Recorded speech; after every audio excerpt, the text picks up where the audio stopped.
it even comes on camera or whatever the case may be, so that way I don't have to look so angry. Even before the rodeo, you made me so angry beforehand because you were choosing to be selfish. You said I don't want to be late. Anything that, once we're married as a partner, it's we. I know, but KB, look, I chose KB. Hey guys, welcome to Little Blackbird 91. Nice quick one. Listen, I just watched the reunion, a bag of doo-doo. Okay, all right. We didn't need to watch the reunion, a bag of doo-doo. We didn't learn nothing new because y'all decided to do interviews all the way through up into the reunion, bag of doo-doo. Okay, all right. So there was nothing we needed to learn about this particular aspect. But let me just talk about KB and Edmund since they are the black couple of the show. And you know how I talk about the black couple most times about the show. Really quickly, let me just say this first and foremost. I know a lot of people are gonna get onto Edmund, and they should. He's manipulative. I ain't gonna lie to you. He is. You crying on your knees, saying I love you instead of actually addressing issues. I've said this before. It's manipulative behavior. It's emotional manipulation, and she has every right to call his ass out. I'm not going to deny that. And try to downplay that. He is manipulative. It's that simple. Now, call him a narcissist. I think you're reaching. But let me just say this first and foremost. They're both manipulative. Oh, you want to know how they're both manipulative? Let me tell you how they're both manipulative. If you get angry, you don't blame me for why you look like the angry black woman. You look like the angry black woman because you're the angry black woman. Why are we projecting and saying it's somebody else's fault? And it's interesting because the very end when she said about, you know what true love is, and you should never let anybody treat you that way, sounds like abusive language. So you mean you abuse me and then tell me at the same time you should never let anybody treat you that way after you've done the abuse? Yeah, that's a classic abusive line. But look, I'm not going to call her a narcissist because it's not everybody's a narcissist.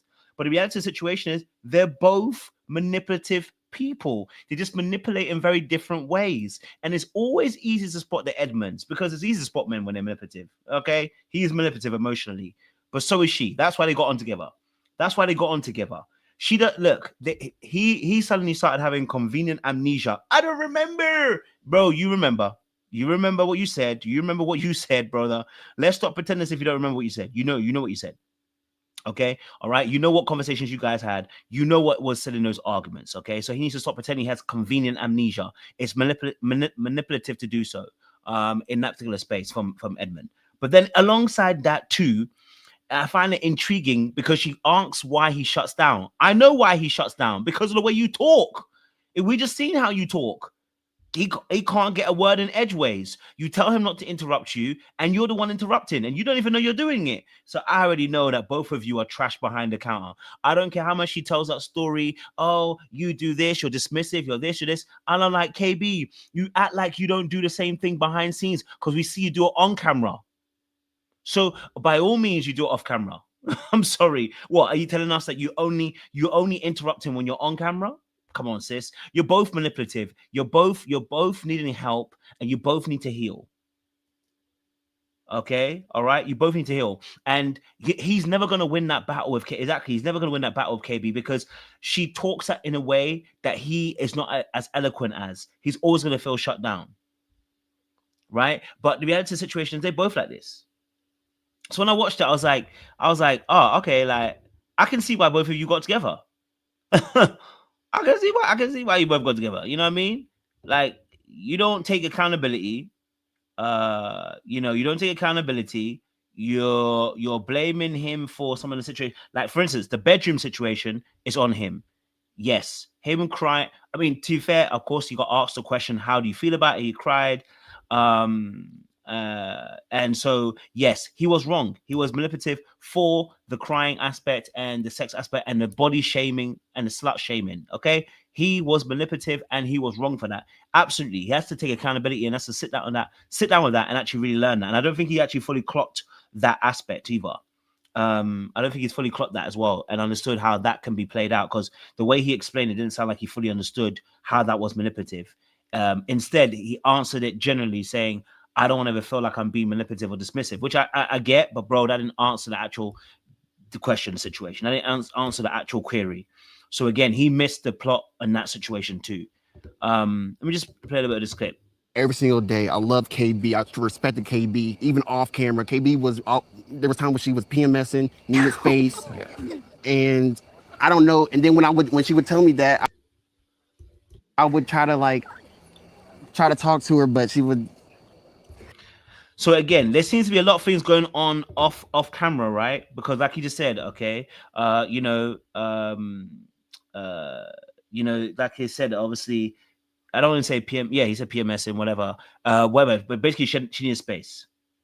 Okay, she needs space, and I've been trying to give her the space, and then it's like I try to talk to her, and then she won't talk. Sounds like she's also dismissive. And you know how I know that already? Because like I said, I called her a dismissive avoidant in the pods. She's also dismissive. It's just that she's a better talker. That's all. Okay, all right. It is a better talker. You know, so these are two people that are problematic when it comes to relationships in their own unique way. There's no winners or no losers here. There's no one better than the other. They're both manipulative in that instance. I'm sorry to tell you. And actually, listening to it, I was like, bro, Harping. I was like, you know, I just wish that Harping get off, man. At this point, there was nothing new that we learned from their situation. So I don't know why they had a reunion in the first place. You guys can agree to disagree, but I want an opportunity to end on good terms. I think that you taught me so much patience. There was a conversation that I had with you off camera, and I was like, what's something I can do better? And you said, I think you can be kinder, babe. And I did try to work. Okay, so I want to know. I want to know what is nice about Edmund that KBS said. I'm still yet to hear anything KBS said nice about this man. That woman don't like him.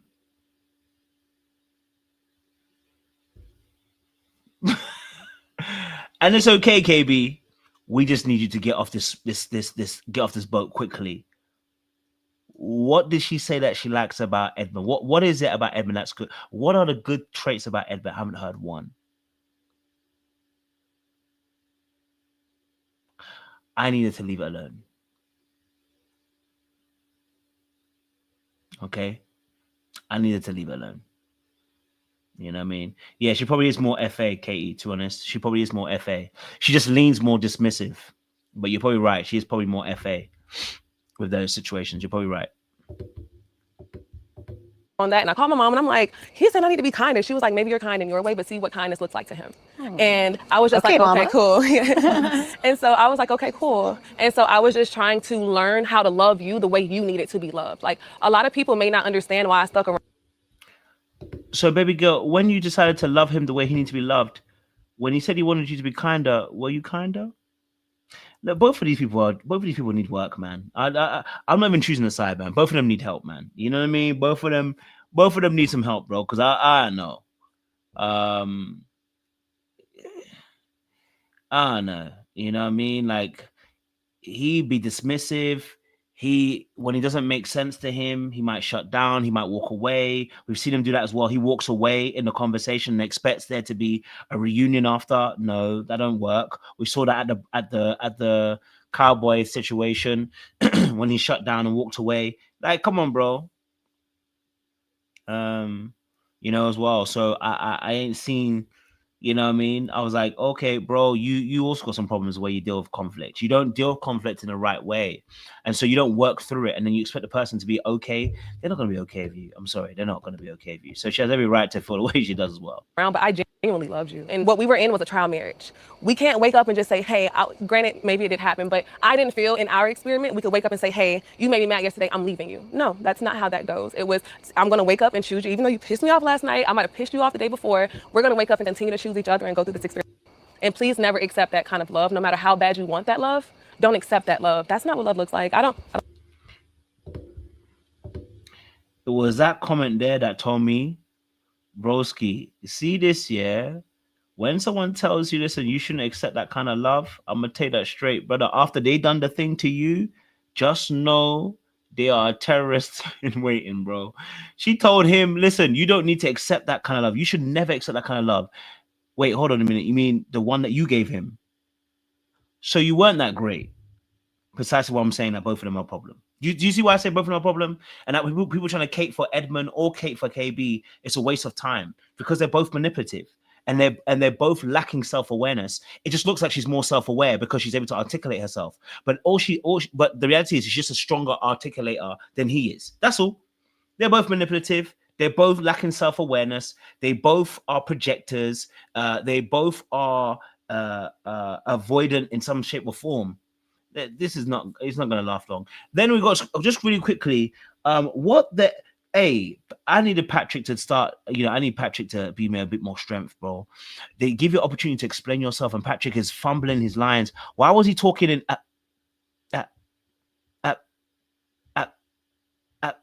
bro? Like, why are we talking like we're like it's Morse code, bro? They're asking you to explain, and he talking. I said, Patrick, if you don't get it together, I mean, what's wrong with you? Like, bro, what's going on, Patrick, bro? You're done, and we could just wipe this clean, and we'll just walk away in peace. And I don't need the ring back. It's just, this is your perfect platform to just apologize, and I would totally accept it. I loved you in the pods. Even though he's a distant second, but yeah.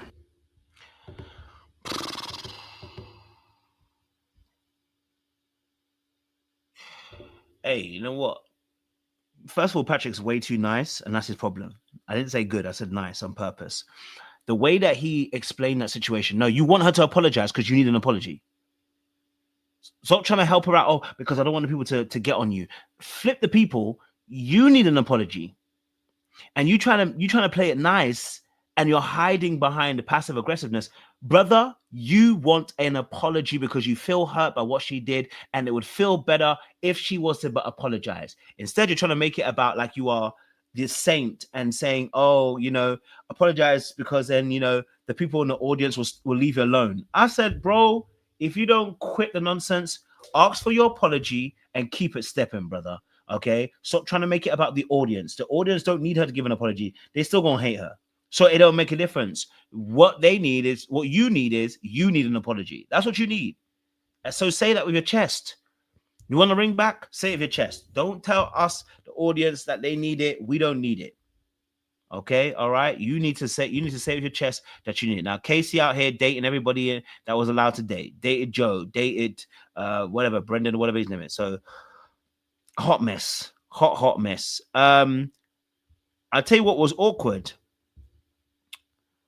I'm just gonna say it, okay? I don't want to shame anybody, but I'm ashamed them.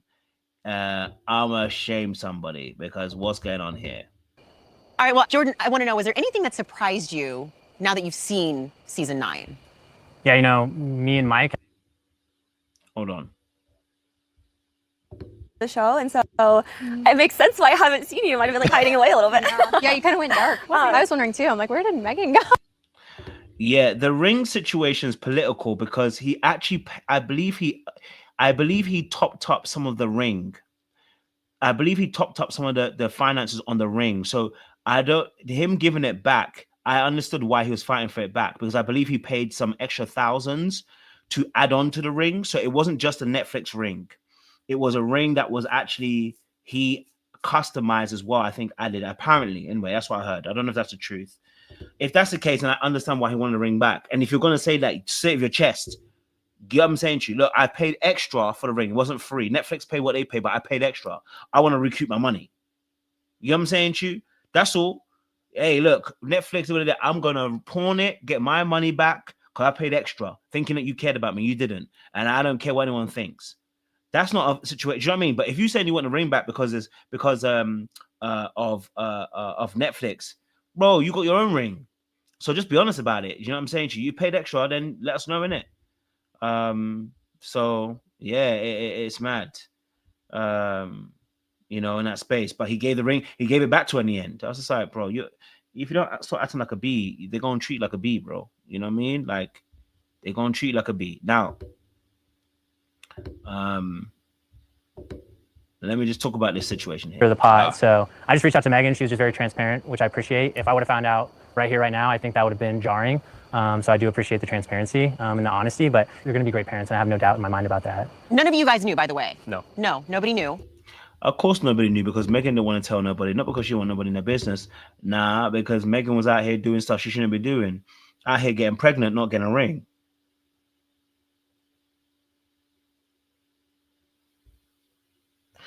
You out here getting pregnant, not getting a ring. Now, I'm saying that in a sense of like everybody can make mistakes. I'm not talking about that. I'm talking about the fact that, sis, Why were you not focused on finding a man that can fly you out, do the things, You don't have to rush it. I don't understand why this. So you just want to be a mom so bad? That is, I'm just gonna say it now. If they break up, just know that she found her a sperm donor.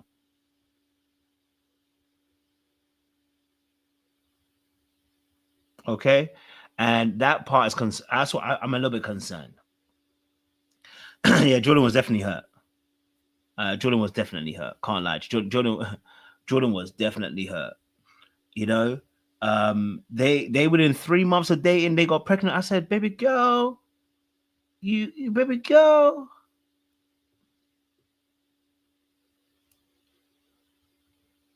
Now, my question is, how you gonna do all these trips around the world now? I'm not saying you can't do it without you got a kid, but I'm just saying to you now, what on? You know, you said you wanted to be going to tennis on a Wednesday. I'm wagwan for the thing. At this point, it sounds like Megan, anybody could have been the baby daddy.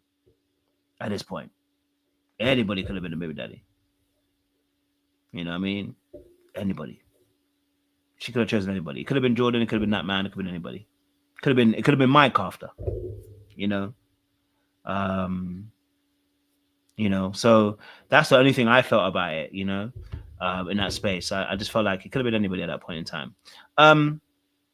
Quickly, of course, I'll do deeper breakdowns tomorrow. I'm just doing a quick one. Let's talk about Anton and Alini. Talking to a wall. Like, I could not talk to you. You'd come home from work, you wouldn't greet me. You just come on in, not say anything. I'm like, okay, hello. Like, not to like relitigate all these things, but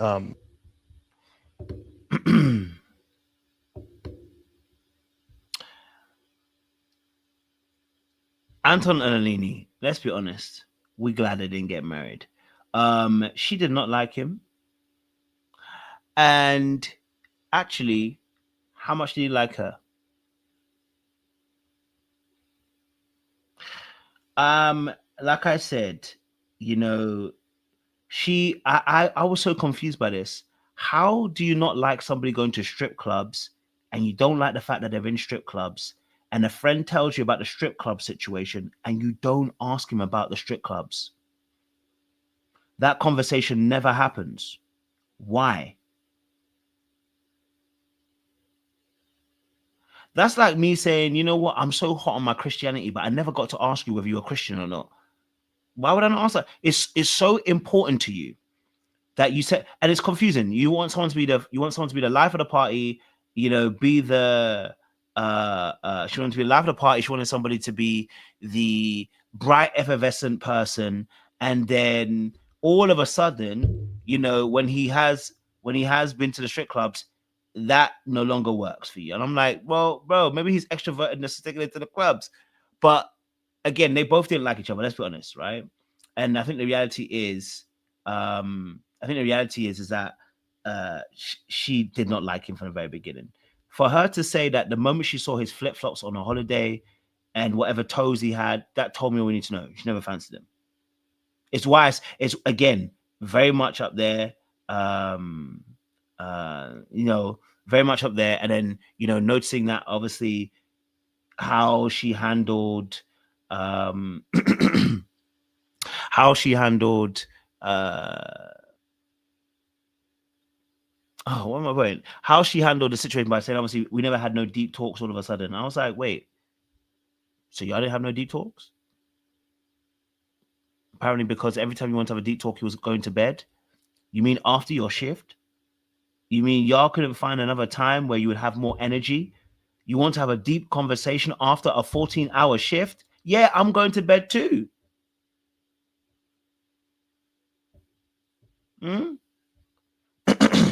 I thought she said that we need to talk about this when we get home. So what happened to the whole we need to talk about this when we get home? The whole talking to a girl in the toilet and then now we need to get home. Sis, were you just trying to stay on the show? What are you trying to do? Yeah, there's something not quite right here. You know what I mean? Anton's now in a relationship for last year. He looks very happy, looks very healthy. He looks like he's enjoying. You know, so shout out to him. He looks like he's in a good place. Okay, he looks like he's in a good place. But we'll talk about them another tomorrow.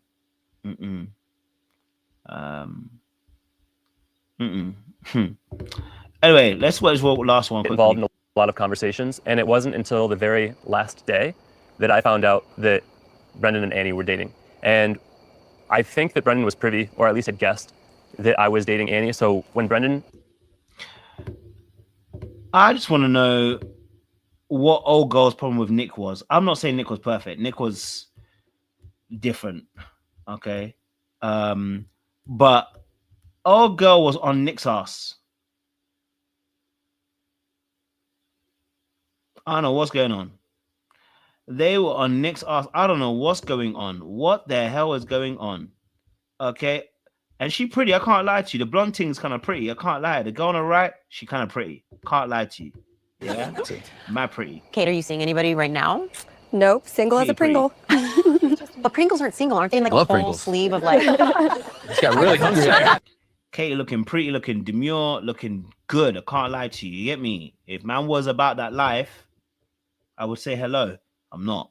But the key thing is, what I would say is, with the Nick and Katie situation, I just felt like she was dragging it, blood. I don't know, but maybe she also felt like she didn't get to say what she ever got to say, but I just feel like she was dragging it, blood. You know what I mean? Like, I was just like, I get it. Listen, he does sound rehearsed. He does sound like, you know what, he prepared his lines ahead of time. And you're right. Listen, the apologies are more chat GTP, but at least he gave some solid apologies. He actually gave a masterclass on how to apologize. I can't lie. No one else did, but at least his apologies were a masterclass in apologies. Like he genuinely addressed the issue. He made sure, you know, that you know, addressed what needed to be said. Like, yeah, bro, like the apologies were on point. Now, whether it sound rehearsed, probably was. Old boy knows how to market himself. He doesn't want to get into any trouble. Knows how to make sure that he himself is not going to be brought into disrepute. You can't bring him into disrepute because he apologizes spectacularly. You know what I'm saying, Chu? Like, but I just felt like Kate was going on too much. Here we go. I very briefly dated Brendan, who was one of my other connections. I wouldn't even call it dating. We went on a date. Entertaining. I mean, it was messy when we got back. I'm gonna just say this too. Joe is a bastard. I'm sorry. I don't find it cute, half the things he does. I know everybody else was laughing on the show, on the panel thing they were talking about. I know they were laughing at Joe, but I don't find Joe funny. And I say that in the sense of, I'm not saying that Madison wasn't complicit, because she was, but bro, he acts like he doesn't know what he's doing and he's an unintentional douche when he's actually just a douche. He gives off douche. You know what I'm saying to you? Like Joe gives off douche, but he gets away with it because he's like almost dumb, funny kind of energy. And I'm not fooled by that manipulation. You know? I don't know what was going on, but the way that everybody was laughing at Joe, I said, no. There's something about Joe I don't like. You know what I mean? I don't know what it is. When I say don't like, what I mean by it is there's something underneath it all. And Joe gets away with it because he makes people laugh.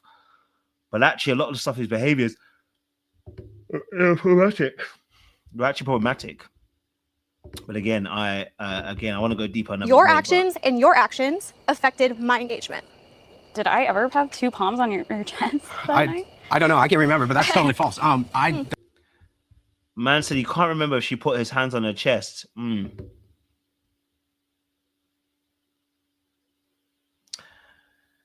on her chest is crazy work, bro. But look, I'm gonna be real with you. This reunion was trash, and I ain't gonna say much more because I'm tired. And to be honest, I'm as tired as a reunion was showing us that piece of doo-doo they just showed us, right? Like that was an hour of our time wasted. They could have sent that us into email. Okay, they could have sent that to us in email. Okay, I'm sorry, because there was no reason for it to drag it that long. Because you let everybody have the interviews ahead of time, which you don't normally do. We didn't need to know anything. You get me? So anyway, my time is up. I'm going to bed, Bree. I can't do it no more. Okay? All right? Terrible.